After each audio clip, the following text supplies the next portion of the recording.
नमस्कार, वंदे मातरम। दोस्तों, स्वागत है आप सबका सैनिक पाठशाला में। आज के वीडियो के कुछ महत्वपूर्ण जानकारियों को लेकर आया हूं, जैसे आप बोर्ड पर देख पा रहे हैं। दोस्तों, ऑपरेशन सिंदूर के बाद लगभग हर चीज अब जैसे थे मोड में आ चुका है, लेकिन सिवाय एक व्यक्ति के, वो आगे बताऊंगा। जैसे आईपीएल रद्द किया गया था, अब आईपीएल शुरू हो गया है, कई सारे मैच भी हो गए हैं। उड़ानें उस समय में रद्द थी, जो अब सुचारू रूप से चल रही हैं। मीडिया में जो हल्ला गुल्ला चिल्लम चिल्ली चल रहा था, वो भी अब काफी हद तक कंट्रोल में आ चुका है।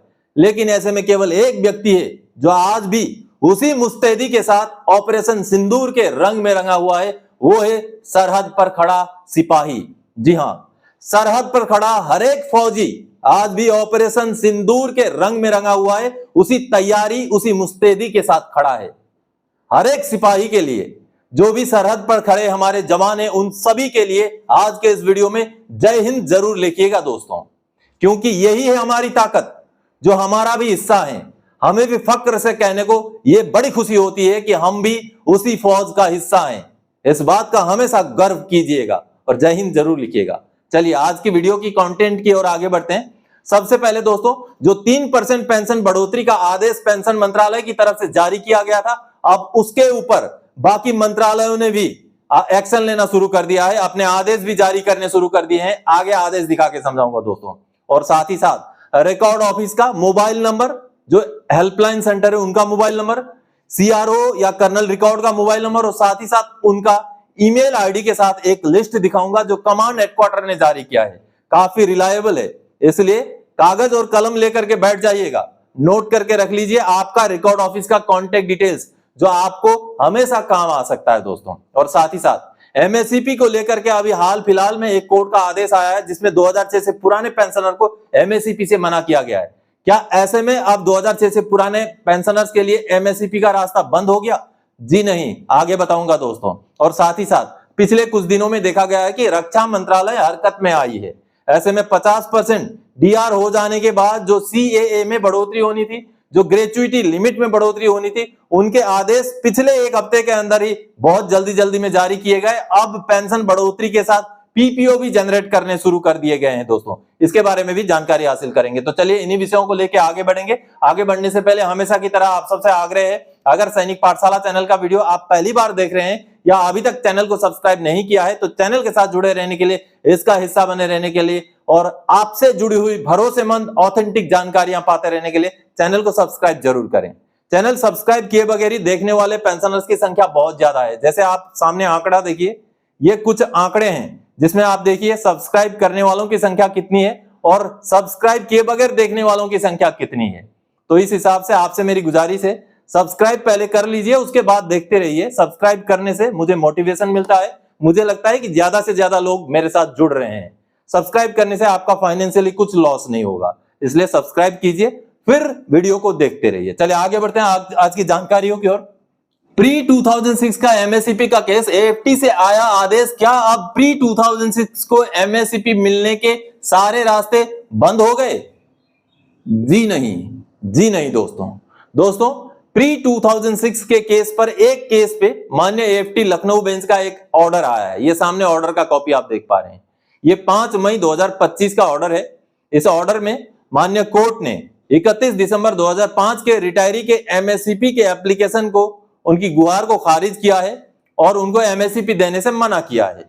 अब इस केस में बहुत सारी चीजें एनालाइज करने वाली है दोस्तों, क्योंकि एमएससीपी का जो केस है 2006 से पुराने पेंशनर्स को लेके, वो कई चीजों से जुड़ा हुआ है। वो सिर्फ एमएससीपी नहीं है, वो ओआरओपी से भी जुड़ा हुआ है, वो ओएमजेसी के रिपोर्ट से भी जुड़ा हुआ है। जी हां, ओएमजेसी जो कि ओआरओपी 1 के समय में लागू किया गया था, बैठाया गया था, उसका जो रिपोर्ट आरटीआई के हवाले से सामने आया था, उस रिपोर्ट में भी ओएमजेसी ने रिकमेंड किया है कि चाहे कभी का भी रिटायरी हो, उनको एमएससीपी दिया जाए। पेंशनर्स को उनका क्राइटेरिया अगर वो मीट करते हैं तो एमएससीपी दिया जाए। बेशक उनको पुराना एरियर ना दिया जाए, लेकिन जब से ओआरओपी लागू हो तब से उनको एमएससीपी के हिसाब से फायदा दिया जाए। ये ओएमजेसी का रिपोर्ट बेहद महत्वपूर्ण है। इस रिपोर्ट को भी कोर्ट करके अपना केस आगे प्रोसेस किया जा सकता है। और दूसरी जो पॉइंट है दोस्तों, ओआरओपी में एमएससीपी ना मिलने वाले पेंशनर्स को हैवी घाटा हो रहा है, जो आने वाले समय में भी होगा। अगर हम कोर्ट को या आने वाले समय में पे कमीशन को ये दिखा सकें कि घाटा अभी तो हो रहा है, लेकिन फिर भी आने वाले समय में भी ये घाटा और बढ़ता जाएगा। जैसे OROP 4 आएगा, 5 आएगा, जो MACP ना मिलने वाले पेंशनर्स की जो लॉस है, उनका जो लॉस है वो और ज्यादा होता जाएगा। इस वजह से इस तरीके के जस्टिफिकेशन के साथ अगर हम केस को मान्य कोर्ट के सामने रखें या आने वाले समय में पे कमीशन के भी सामने रखें, तो हो सकता है कि 2006 से पुराने पेंशनर्स के लिए MACP को लेके कुछ ना कुछ अच्छी खबर निकल सकती है। हमें जस्टिफाइड तरीके से पॉइंट्स रखने पड़ेंगे। और सबसे महत्वपूर्ण आने वाले 8वें पे कमीशन के जब रिकमेंडेशन होने वाले होंगे, जब पे कमीशन पेंशनरों के साथ इंटरेक्शन कर रहा होगा, उस समय में इस पॉइंट को जरूर रखा जाना चाहिए, क्योंकि यह आखिरी मौका हो सकता है 2006 से पुराने पेंशनर्स को न्याय दिलाने के लिए। मैं यहां 2006 से पुराने पेंशनर्स का जिक्र कर रहा हूं, जिसमें 1980 के, 90 के, 70 के, 65 के सभी रिटायरी आते हैं। कुछ पेंशनर कमेंट करते हैं, आप 2006 से पुराने के बारे में बात करते हो, आप 1988 के रिटायरी की बात नहीं करते हो। 2006 से पुराने का मतलब मेरा 1980 का रिटायरी भी उसी में इंक्लूड हो जाता है। इसलिए जितने भी 2006 से पुराने पेंशनर हैं, उम्र दराज वाले पेंशनर हैं, जिनको पेंशन में MACP ना मिलने की वजह से घाटा हो रहा है, उन सभी का ये पॉइंट है। और ये पॉइंट मैं बार बार उठाता हूं दोस्तों। और अगर आप मेरे इस पॉइंट से सहमत हैं तो इस वीडियो को जरूर शेयर कीजिएगा, क्योंकि ऐसे पॉइंट्स हमेशा सोशल मीडिया में भी उठते रहने चाहिए। और जब भी आने वाले समय में पे कमीशन के सामने भी ये पॉइंट रखने पड़े, तो हमें जस्टिफाइड डिटेल्स के साथ पॉइंट को रखना पड़ेगा, ताकि 2006 से पुराने जितने भी पेंशनर्स हैं उनको न्याय मिल सके। चलिए अगली जानकारी की ओर आगे बढ़ते हैं। 3% पेंशन बढ़ोतरी पर मंत्रालयों ने तुरंत एक्शन लेना शुरू कर दिया है।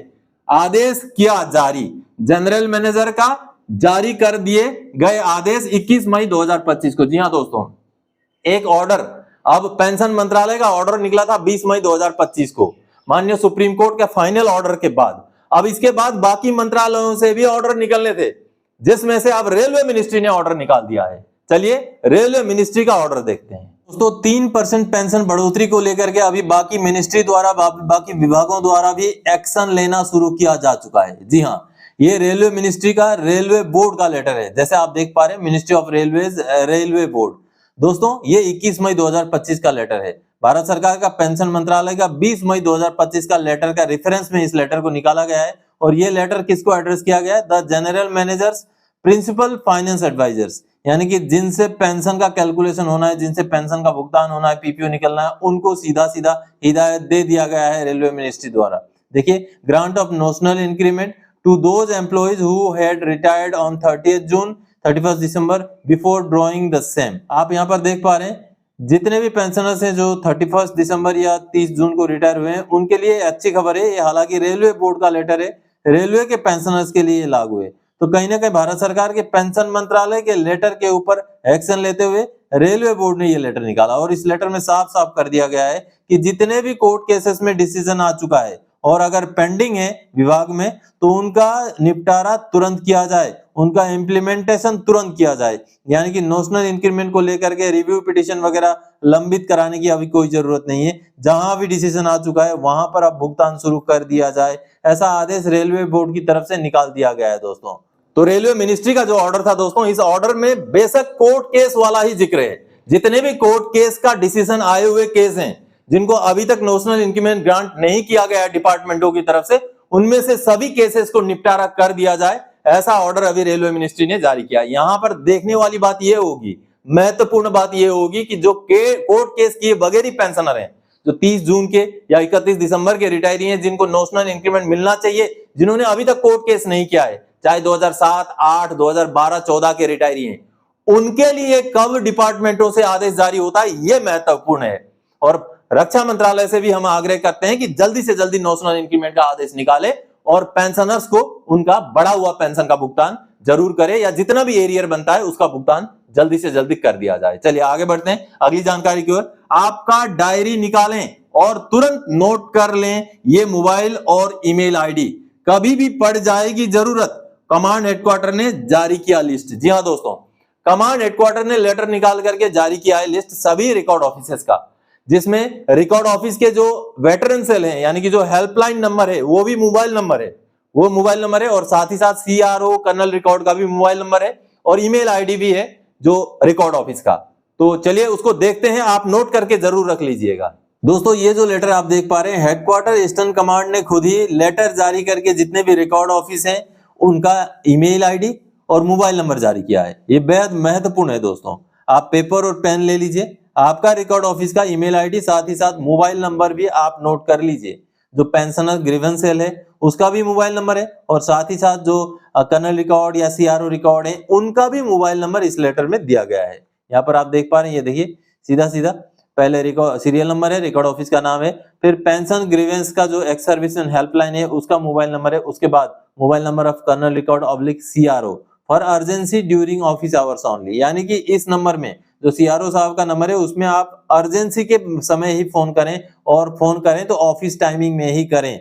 चलिए आप यहाँ पर देख पा रहे हैं, सबसे पहले 11GR से शुरू किया गया, 11GR, 14GR, 39GR, 58GR, AAD records, AEC records, AMC, AOC, इस तरीके से APS, APTC, armoured record, army aviation, artillery record, AAC, AT, AAC south. अब दोस्तों यहाँ पर जितने भी रिकॉर्ड ऑफिस का नाम है, पहला ये जो नंबर है ये वाला कॉलम का, ये है दोस्तों जो वेटरन हेल्पलाइन है, जो एक्स सर्विसन हेल्पलाइन सेंटर है हर रिकॉर्ड ऑफिस में, उसका नंबर है। अगला नंबर है CRO record oblique colonel record का। फिर तीसरे जगह यहाँ पर लास्ट वाले ऑप्शन में आपको मिलेगा जो ईमेल आईडी है रिकॉर्ड ऑफिस का, वो मिलेगा। तो मैं अभी थोड़ा सा नीचे लेके चलता हूँ। आपका रिकॉर्ड ऑफिस जहां भी है, आप वीडियो को पॉज करके नंबर जरूर नोट करके रख लें, कहीं ना कहीं आपको जरूर काम आएगा। साथ ही साथ दूसरा सीआरओ साहब का नंबर और ईमेल आईडी भी जरूर नोट करके रख लें दोस्तों। ये देखिए INT रिकॉर्ड, जैकलाई, जैकरेफ, जाट रिकॉर्ड, इस तरीके से यहाँ पर आपको पूरा रिकॉर्ड ऑफिसेस के कॉन्टेक्ट नंबर देखने को मिल रहा है दोस्तों, जो कि बेहद महत्वपूर्ण है क्योंकि ये लेटर के साथ जारी किया गया है, ईस्टर्न कमांड का लेटर के साथ जारी किया गया है। तो ये बहुत रिलायबल नंबर्स हैं, इनको आप नोट करके जरूर रख लीजिएगा, कभी भी आपको जरूरत पड़ सकती है इन कॉन्टेक्ट डिटेल्स की दोस्तों। तो आप सबने देखा, आशा करता हूं आपने नोट कर लिया होगा। नोट नहीं किया तो वीडियो में फिर से बैक में जाइए और वीडियो को पॉज कीजिए और नोट करके जरूर रख लीजिए, आपको कभी भी काम आ सकता है ये नंबर। चलिए आगे बढ़ते अगली जानकारी की ओर। पिछले कुछ दिनों में रक्षा मंत्रालय हरकत में, पहले अलाउंस में 25% की बढ़ोतरी, अब पीपीओ भी निकाले। जी हाँ दोस्तों, पिछले कुछ दिनों में रक्षा मंत्रालय अचानक से हरकत में आया है। 50% डीआर हो जाने के बाद जो हमारा ग्रेचुइटी का सीलिंग लिमिट 20 लाख से 25 लाख बढ़ना था, उसका भी आदेश पेंडिंग था। और जो CAA कांस्टेंट अटेंडेंस अलाउंस जिसमें 25% की बढ़ोतरी होनी थी, वो भी पेंडिंग था। पिछले लगभग 8-10 महीने से ही पेंडिंग था, लेकिन अब पिछले एक हफ्ते के अंदर रक्षा मंत्रालय अचानक से हरकत में आया है। दोनों आदेश जारी कर दिए गए और अब ये पता चल रहा है, कुछ पेंशनर्स से ये पता चल रहा है कि CAA में जो 1688 रुपए के हर महीने की पेंशन में बढ़ोतरी हुई है, उसका अब पीपीओ भी जनरेट होना शुरू कर दिया है। तो इसमें कहीं ना कहीं PCDA को भी हम बधाई देते हैं कि रक्षा मंत्रालय का आदेश निकलते ही तुरंत ही उन्होंने पीपीओ जनरेट करना शुरू कर दिया। अब उन पेंशनर्स को टोटल जनवरी 2024 से लेकर के जून 2025 यानी कि ये 18 महीने का जो बढ़ोतरी का एरियर है, वो भी एरियर उनको मिल पाएगा। तो जल्दी से जल्दी भुगतान करने की हम अपील करते हैं। तो दोस्तों आज के इस वीडियो में इन्हीं जानकारियों के साथ आया था। आगे और कोई जानकारी आपसे सरोकार रखने वाला विषय लेके मैं फिर से हाजिर हो जाऊंगा। तब तक के लिए जय हिंद दोस्तों।